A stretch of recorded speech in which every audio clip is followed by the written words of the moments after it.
I stand watching the twinkling remnants of what you left behind loft up towards the heavens as the wind meticulously plucks specific pieces of our history, placing them on the sand at my feet, selecting only the most searing pieces, now painful memories to singe my core, my soul. The few relics lying in the sand reflecting back at me as a mirror of pain unwilling to let me go.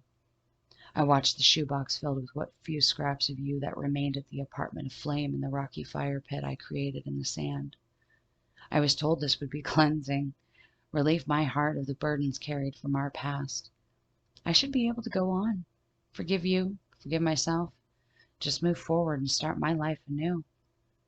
I'm letting go of the past. Why won't it release me? A scrap of the sheet music you wrote for our wedding dance drifts slowly to the ground as a feather in the breeze.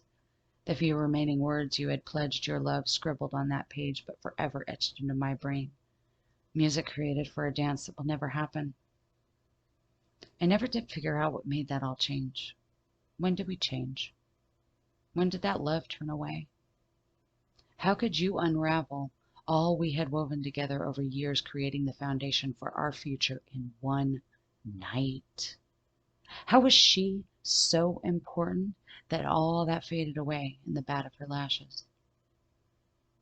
I understand you were scared, afraid to let go of who you thought you were.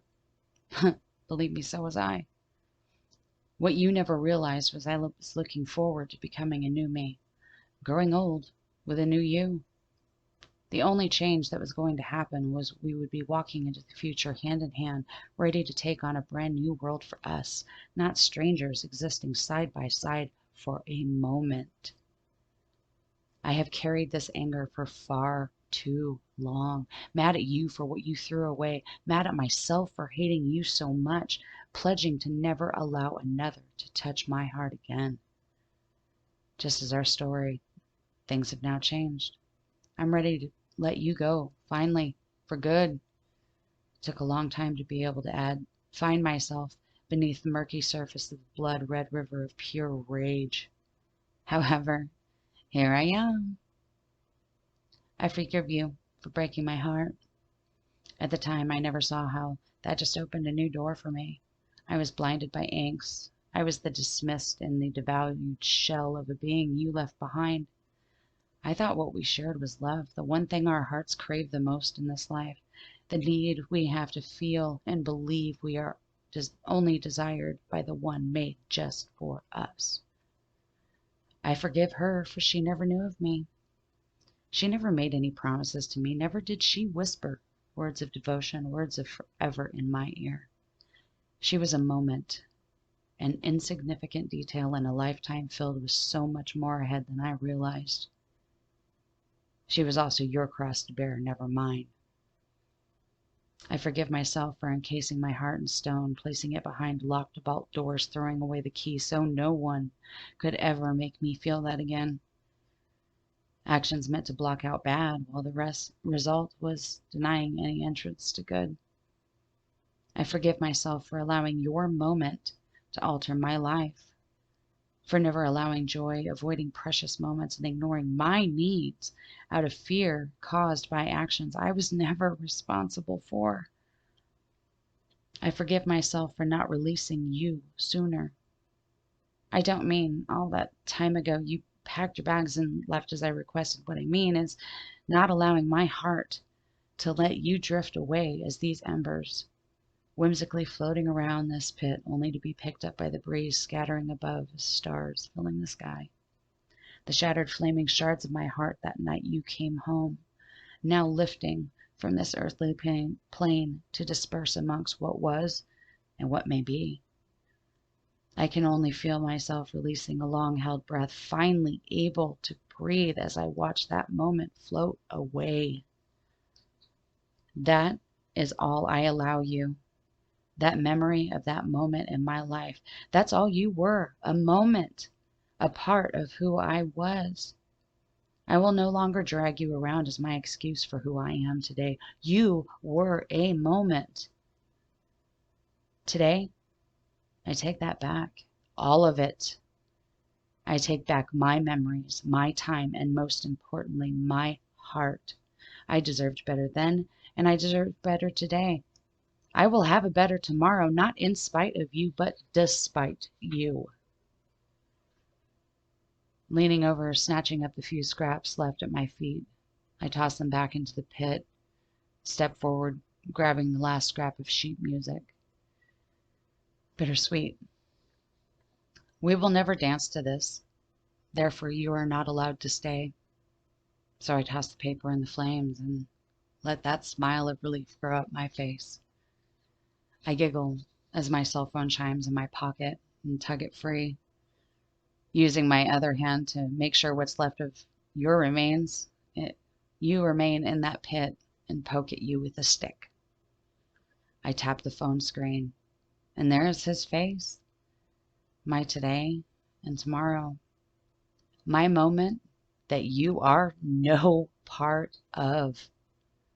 His perfect smile and the glint in his eyes only reserved for me. His arm embraced my shoulder as I smiled at the camera, still insecure in that single moment of time. And that was because of you. Not allowing myself to see the full picture, to see him as I can now. That I wouldn't have forgiven either of us for. How are you feeling tonight? I smile at the phone, briefly glancing back at the beach house we rented for an all-girls weekend. Though the house remained all of us girls, my heart was with him. The memory before I left today, him declaring his feelings for me now and forever. My response? Running in fear as you had done to me all that time ago. Yet I didn't find solace in another's arms. I sought it in myself. I needed this weekend. We girls, lifelong friends, friendship that never wavered or changed with life moments. Moments like you. However, this weekend we seemed to be on separate missions of self-discovery and rejuvenation, yet together we are shedding our pasts, moving forward, and allowing the clouds to part so the sun could shine on our faces once again. My mission? I had to get rid of you to make room for him. I had to scramble along the darkest forest floor looking for long-lost vault keys with sledgehammer in hand to take back what was mine that you took. Retrieving what was meant for someone else, not yours to keep. I can hear the girls getting ready as I finished covering the last of the red glitter of ashes in the pit with sand, extinguishing any control you still had over me for good. I take in a deep breath, releasing a truly content smirk, staring at his picture once more before I reply, giggling. I feel like dancing. The girls beckoning me loudly towards the house because they were ready to go for the night.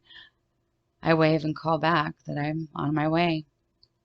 My phone chimes as I turn back, toss the stick towards the pit, not looking back at that moment, only forward towards a new moment, one I made.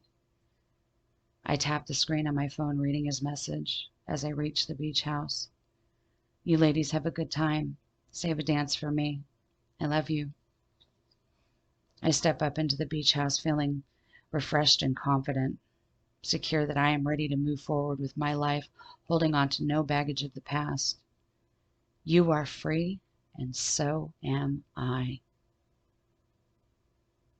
Giddy as I type back with a joy in my heart I never felt before, and simply reply, always, I love you. From this point on, I move ahead, only allowing my heart to belong to someone who has gone out of his way to prove I mean and will always mean something to him. Never doubtful or insecure, never releasing my hand to run at the first sign of fear, but instead pulling me closer, even when I was most resistant. He deserves my heart, and I deserve his. You and I may never dance to that song you wrote, and with the wind also covered in sand, those embers are gone. However, if you have a point to reflect back at this, I hope you understand one thing. That was a single song for a single moment that never materialized.